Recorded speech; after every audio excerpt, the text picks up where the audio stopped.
María Angélica Angelá. Hicimos la entrevista en inglés, ahora hacemos en español. Qué lindo poderse sentarse en el idioma de uno. Sí, gracias, sí, por tenerme aquí. Con muchísimo gusto. Sí. Quiero, como lo hice en inglés, lo haré en español también. Quiero hacer la corrección, mandar los saludos a nuestro amigo John Chávez, amigo costarricense, Sí, radicado tan en la bello. ciudad de Miami. Él es una persona muy especial, dedicado a su arte. Es un hombre que vive el teatro y ha representado al país, Costa Rica, por muchos años en la ciudad de Miami. No sé lo que es Miami porque nunca he vivido ahí, solamente he visitado. Pero ¿qué te puedo decir? Cualquier persona que está aquí peleando por sus sueños tiene mi respeto. Claro y que sí. así es, porque hay que estar en este baile para darse cuenta cómo se baila. O sea, esta vaina es dura y pareja, ¿va? Esto no es cuento. Y John ha dedicado muchos de sus años, de su vida al mundo del teatro. Y quiero mandar mis bendiciones, mi apoyo, mi fuerza para vos, John, y gracias por traerme a María Angélica, por Dios. Sí. Que tengo que hacer inclusive el switch en inglés y en español. Mira cómo he subido peso yo. Yo antes estaba en 105 y ahora mira. No, pero es que la blusa se ve grande. Pero ya. Sí, no, estás bella. Estoy así, estamos bellos, estamos todos bellos. Gracias por sacar el rato, gracias por estar aquí. Gracias a ti. ¿Por dónde empezamos? Porque tienes mucho que contar. Es difícil. ¿Por dónde empezamos? Porque tienes mucho que contar. ¿Qué quieres, por la música o por el teatro? Empezamos con el teatro en inglés, empecemos por la música ahora en el programa en español. Ok. Empecemos con tu música. ¿Por qué la música? ¿Qué te llevó a componer? ¿Qué te llevó a hacer lo que has hecho? Porque has hecho cualquier cantidad de trabajo profesional aquí en la ciudad de Nueva York y de sobra, en el Puerto Rican Travel and Theater, para el Teatro Thalía. Has estudiado una y otra vez, has llevado cursos en la Sorbona de Francia. Sí. Sos una mujer que vive la profesión seriamente hablando. Sí. Entonces, hablemos por la música. ¿Cómo empezó el gusanito de la música? Bueno, a pesar de que este es mi primer CD, o sea, mi CD en el que debuto como compositora y cantante, la verdad es que yo tengo una experiencia que va más atrás. Bueno, primero, de niña o de chama, como decimos nosotros, tenía mi cuatrico y siempre estaba cantando. ¿Qué es un cuatrico? Un cuatro es que más de cuatrico me quedaste perdida. Y ni siquiera es cuatrico, es una manera, es inadecuado decir eso. Es un cuatro, es un instrumento venezolano que tiene 4 cuerdas, como una pequeña guitarra, pero es pequeña. Tiene un sonido muy especial. Y nuestra música folclórica es un componente esencial de nuestra música folclórica. Y entonces, pues bueno, ese fue como un instrumento que tú sabes, yo siempre estaba en la casa cantando. En mi casa no habían artistas, nada, pero yo era como que siempre estaba cantando y entonces tenía eso, estaba cantando y estaba bailando. Entonces, después cuando yo tenía un sueño y me fui a Francia a estudiar, yo siempre quería ir a Francia a estudiar. Y entonces, pues empecé a estudiar francés y finalmente me inscribí en la Sorbonne, me salió el cupo y le dije a mi papá, mira, me salió el cupo, me voy.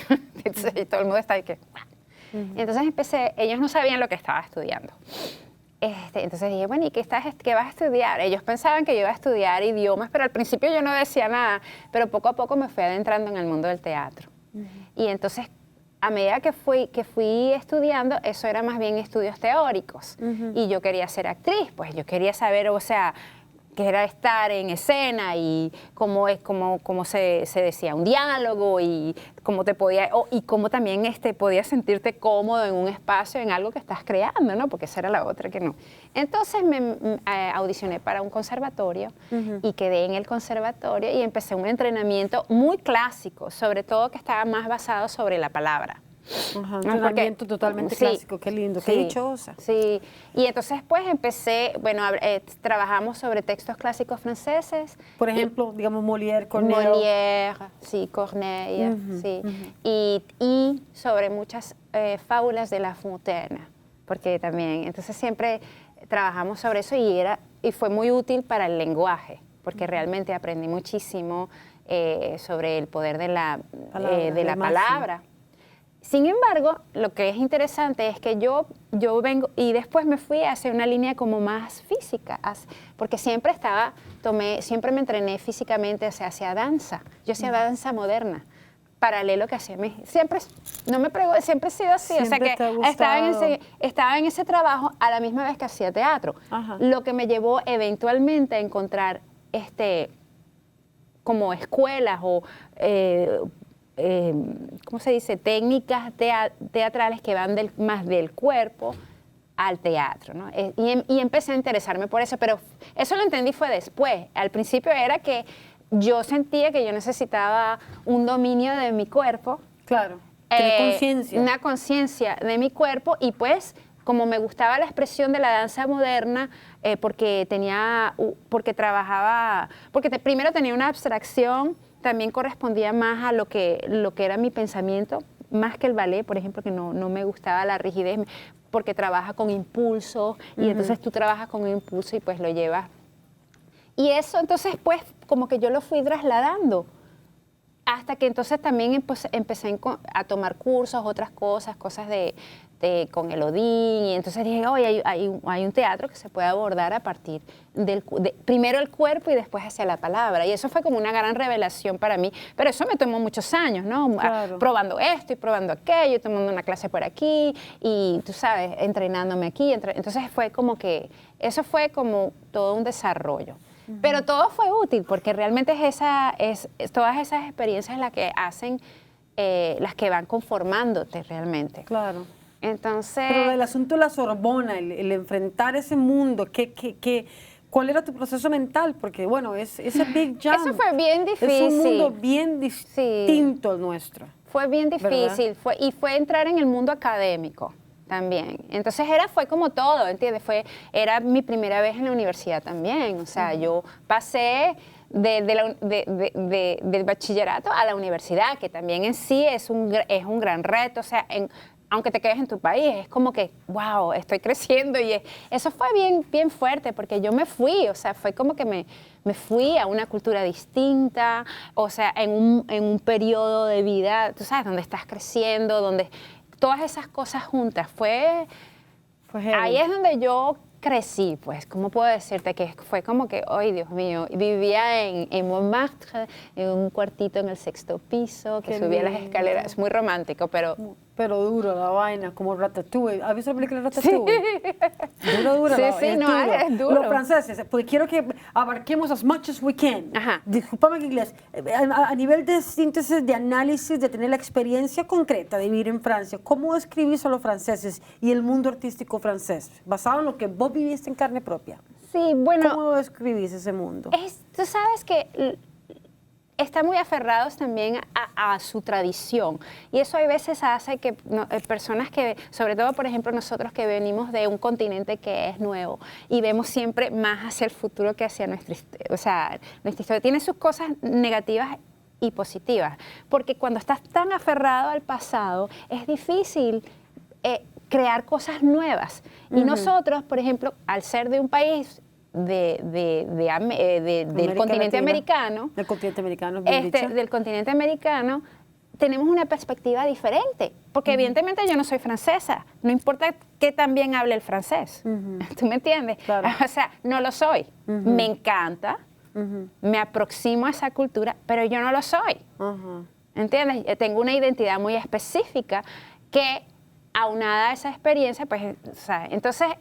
eso es una cosa que sí, ellos están muy aferrados a su pasado, y yo me sentía que yo pertenecía a otra cosa. Y yo pienso que ahí es donde viene mi venida a los Estados Unidos, porque a pesar de que yo sentía que no era una cultura con la que yo tenía tanta empatía, lo que sí sentía era la... Empatía discúlpame, pero es que estoy pensando lo que estás diciendo. Empatía porque ellos tienen un nivel de receptividad, o era todavía, a pesar de todo, un mundo muy ajeno al tuyo. ¿Estás hablando de Francia? Sí.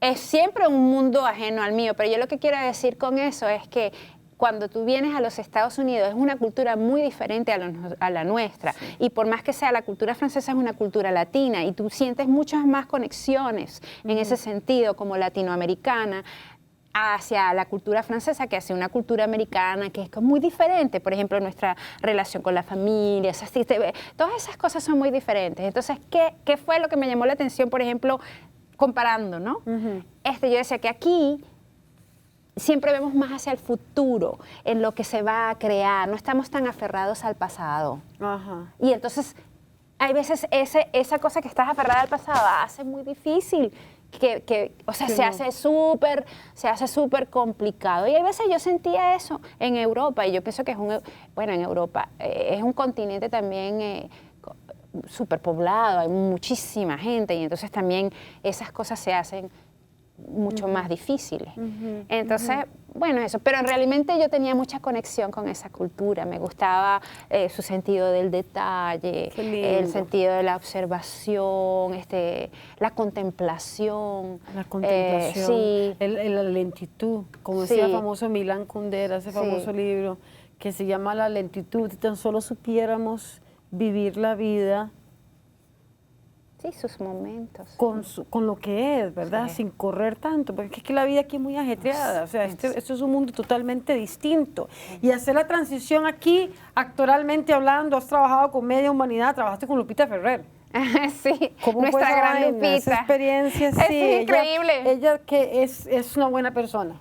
Sí, tú Se ve sabes que es una buena tú persona. sabes lo interesante de que es que a pesar de que viene, por ejemplo, de un espacio, Lupita viene de un espacio pues de las telenovelas, ella trabajó en una obra de teatro con pregones y era una mujer súper dedicada a su oficio. Déjame decirte, una mujer... Esa fue tu observación, muy dedicada. No. Lupita estaba siempre allí y quería siempre trabajaba, hacía los juegos teatrales con nosotros para entrar en las actividades, en lo que nos proponíamos en ese día, pues sea el objetivo de ese día, y crear el team.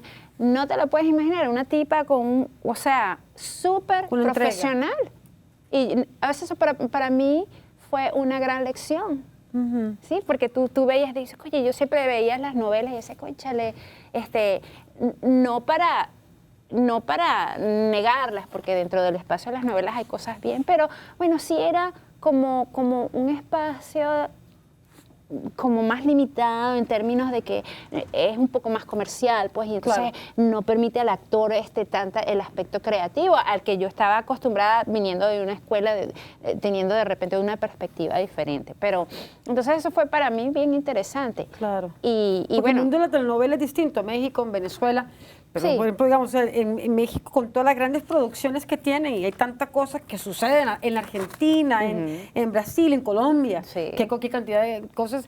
Una de las observaciones, porque a mí las novelas me encantan, las compro y las colecciono. Aquí entre vos y yo me fascinan las novelas.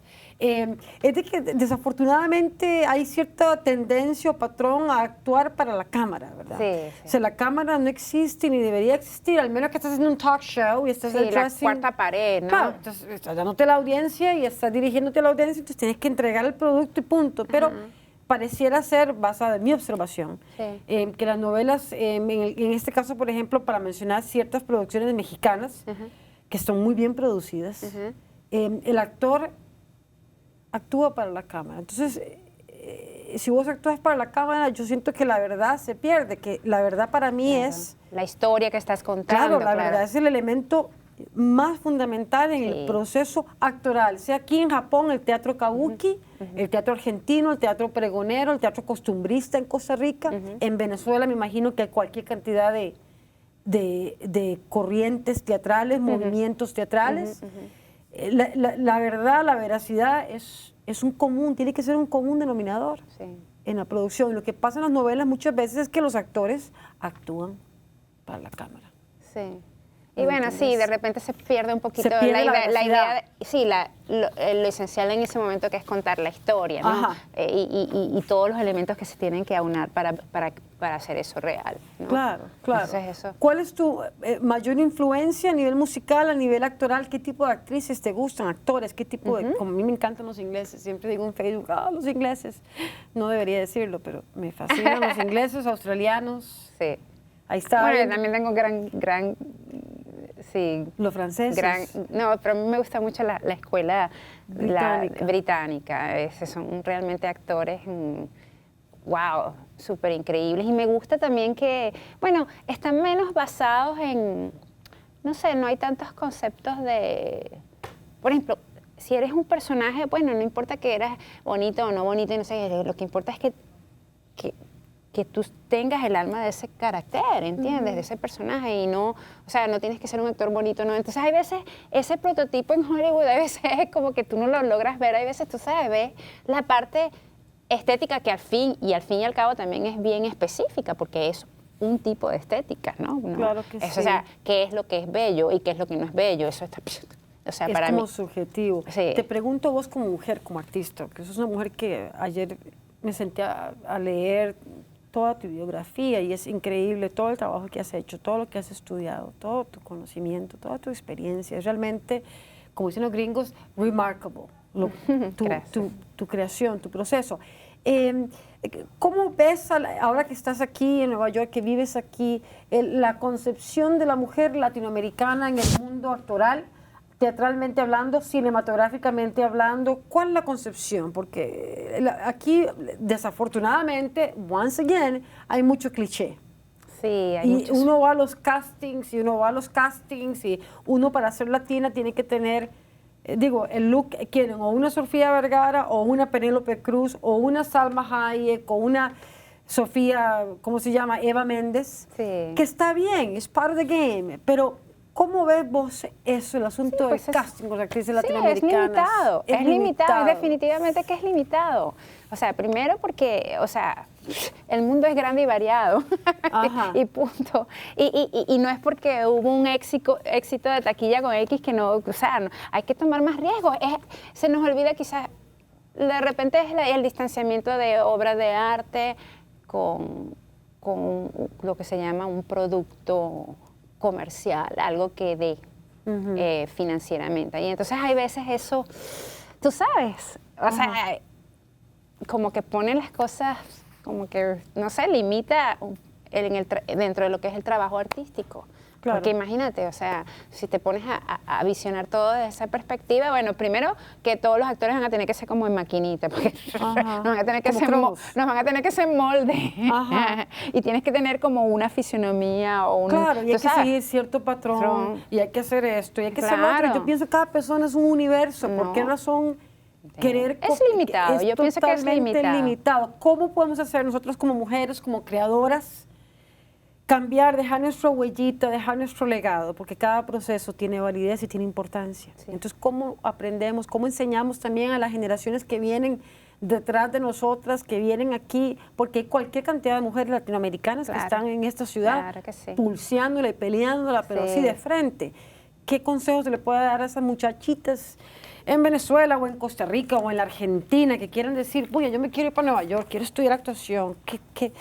¿Qué consejo le das a todas esas mujeres? Bueno, estudiar siempre. Formarse, eso siempre. Mientras más experiencia, o sea, y que sea esta escuela o aquella escuela, eso realmente no importa. Lo importante es que quieras un conocimiento para que cuando vayas a tu trabajo, o sea, tú vayas con conocimiento de lo que estás haciendo.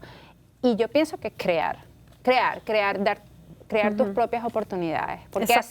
Porque así entonces sales de esas, o sea, ¿por qué esta actriz no puede ser de esta manera? ¿Por qué no puedes representar eso? O sea, ya sea teatro clásico, teatro nuevo, o sea, ¿por qué este personaje tiene que tener esa forma? ¿Por qué un personaje shakespeariano no puede tener un acento? ¿Por qué no puede ser un mulato? ¿Por qué no puede ser? Porque lo digo en frente de cámara, porque es así, me encanta escribir en inglés, pero quisiera desarrollar la versión cinematográfica de Jane Eyre en español. Ah, chéverísimo. Y ponerla, mi visión, yo tenía pensado, y soñando así grande, es tener a Viggo Mortensen haciendo el personaje de Mr. Rochester. En La Pampa, Argentina. Podría ser una posibilidad. ¿Y el contexto de época sería qué? El contexto de época, mira, sería seguido con la época, pero a traerlo un poco más para acá, más a la realidad latinoamericana per se, porque todas las Jane Eyre que se han hecho, obviamente son inglesas, interpretadas por actores gringos, Michael Fassbender fue la última que vi, la he visto con Orson Welles, con William Hurt, con actores sencillamente extraordinarios. Y la BBC sigue siempre produciendo todos los clásicos, porque los clásicos nunca mueren. Claro. Digo, qué lindo sería poder hacer una versión cinematográfica de Jane Eyre en español. Entonces estoy trabajando en eso. Uno de mis proyectos, de los tantos proyectos que todos tenemos, Sí. María Angélica, porque todos estamos aquí nadando, caminando, Sí. corriendo, soplando, viviendo y soñando. Claro que sí. ¿Sí o no? Tu Sí. música, porque se nos va el tiempo. Ay, coño. La maleta azul, hablemos de la maleta azul. ¿Qué fue lo que inspiró este CD? ¿Qué fue lo que hizo que surgiera? Pues me había adentrado muchísimo en el mundo teatral. Ajá. Y me hacía falta mi música porque yo siempre cantaba en grupos y bandas y yo decía, Dios mío, uno de mis sueños era hacer un CD. Yo digo, yo quiero hacer mi música. Y fíjate, siempre, una de las cosas que pienso aquí también que es que quizás las cosas están como en compartimientos. Si haces teatro, como que no haces esto. Exacto. Entonces, yo siempre había sido como que siempre he hecho mi música, pero a mí, yo decía, bueno, no, pero es que no es que quiero hacer teatro musical. A mí me gusta el jazz y me gusta un cierto tipo de la música latinoamericana, me gusta nuestra música, me gusta la música brasilera. Entonces, yo me metí, dije, bueno, necesito volver a la música, apliqué a la universidad, una audición para el Jazz Vocal Studies en City College, Ajá, me puse a también estudiar, leí eso, ajá. me puse a estudiar, ahí fue donde también conocí a John Benítez, mi mentor, que me inspiró a que compusiera, me dio mis primeras clases de composición, entonces hice 6 temas, les escribí las letras, estaba aprendiendo sobre composición, en arranging, estaba aprendiendo a tocar el piano, armonía, y entonces, pues nada, surgió un bebé. Que está aquí, que lo hemos hablado en inglés y en español, se llama La Maleta Azul. Ya casi se nos va el tiempo, que el tiempo es así, porque la vida hay que vivirla y aprovecharla, porque como decía mi papá, la vida es un suspiro. Se nos va, la vida se nos va y hay que vivirla. Venezuela, una palabrita para Venezuela. ¿Qué pasará con Venezuela? Queremos cambio. Queremos cambio. ¿Qué Queremos tipo de cambio? cambio. ¿Se puede cambiar el país de la mejor manera posible sin que el pueblo pague las consecuencias? Bueno. ¿Sí o no? ¿Es factible? Esa es la pregunta que nosotros nos hacemos, pero lo queremos pacífico porque hay tanta gente, o sea, es doloroso que tengamos, ya hay mucha represión, ya han habido muertos en nuestro país. Así es. Entonces, siempre uno quiere optar por la paz, porque las personas como que razonen, y nosotros lo único que pedimos es un proceso electoral, o sea, lo que queremos muy fácil, pero no pareciera ser tan fácil. Lo que nosotros aspiramos es que esos son nuestros derechos y queremos acceder a ellos. Eso es todo. ¿Cómo ve el mundo entero a Venezuela? We're gonna wrap it up. Ya casi, el tiempo se nos va. ¿Cómo ve el mundo entero yo no sé si Venezuela? viste cuando se disolvieron la Asamblea Nacional y entonces todo el mundo se transó y eso ha sido positivo. Ellos como que se retractaron, pero bueno, no es que existe un cambio significativo y definitivamente el cambio es lograr que nosotros podamos tener un proceso democrático donde nosotros podemos elegir lo que queremos. O sea, eso pareciera muy sencillo, pero gloria a Dios que no lo es. No. O sea, ¿cómo cuesta la democracia? Sí, y no debemos olvidarlo. Y es difícil y hay que pelear por ella. Y hay que pelear por ella. Sí, porque no es dado. Nosotros pasamos de dictaduras a un proceso democrático y debo admitir que ahorita, pues, ¿cómo cuesta? Eso está en juego. Y bueno, quizás ya, o sea, eso ya tiene un tiempo, eso no es que ahora, pero quizás ahora hay más alerta a nivel internacional. Eso sí. Los ojos están puestos en Venezuela. Sí. Los ojos están puestos en los gobernantes y en los gobiernos que desafortunadamente se olvidan de los pueblos que los pusieron en el poder. Porque también Fidel Castro, ahora estoy leyendo una biografía del Che Guevara extraordinaria, de cómo él describe a Fidel Castro, la pasión, la fuerza. Pasó la primera vez que Fidel se sentó a hablar con Fidel, el Che, pasaron 8 horas seguidas hablando. Empezaron a las 8 de la noche y la conversación llegó hasta la mañana. Y la pasión de Fidel Castro, el conocimiento, la fuerza, que él tenía, y era lo que se conoce como el hipnotizador de serpientes, porque Fidel Castro tenía ese don, al igual que Chávez también. Sí, son personas con gran carisma. Con gran carisma, con gran fuerza, que no dejo ni pongo en duda que hayan hecho cosas buenas para la gente, porque ambos sí, en un momento representaron un ideal, pero al mismo tiempo, qué difícil cuando los gobernantes se pierden. Sí, se desvían. Se desvían, porque Fidel Castro se olvidó. Él dijo, esta dictadura de Batista se acabó y él se perpetúa en el poder. Sí, se perpetúa. Entonces, ¿qué es el mensaje para la gente de Venezuela, a la gente de tu papá, a tu mamá? ¿Qué le quieres decir? El último minuto, por favor, para tus padres. A la cámara número 2, porque es ahí donde estamos conectados y puestos. Nada, o sea, tenemos que pelear, tenemos que pelear, no podemos aceptar que nos impongan eso, porque eso es nuestro derecho. Nosotros tenemos que tener elecciones, tenemos que ir, tenemos que lograr que nuestros derechos se hagan valer. Y para eso creo que tenemos que articularlo, tenemos que decirlo. Las maneras tenemos que entender cómo tenemos que hacerlo, pero tenemos que decirlo, porque si no, otorgamos. Así es.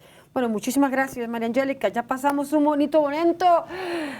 Pasamos en inglés, pasamos en español. Gracias a toda la gente hispana, a la gente de Costa Rica, gente de Venezuela. Mucha fuerza, peleen por lo que quieran. A la gente en la Argentina, tenemos gente en Londres, en París. La gente bella que chequea el programa en inglés, en español, en Facebook, en YouTube. Gracias por sacar el momento. Esto para mí es un proceso de aprendizaje y es un honor tener a mis invitados en la forma que los tengo. Gracias por tenerme. Gracias. Muchas gracias. Nos vemos la próxima semana, chicos. Keep living, keep enjoying. Y otra vez en inglés. I can't help it. We mix it up, baby. I can rap a song too. Muchas gracias. Nos vemos la próxima semana. Hasta entonces. Gracias. We did it. Inglés, español. Esto sale, lo subo, te lo mando.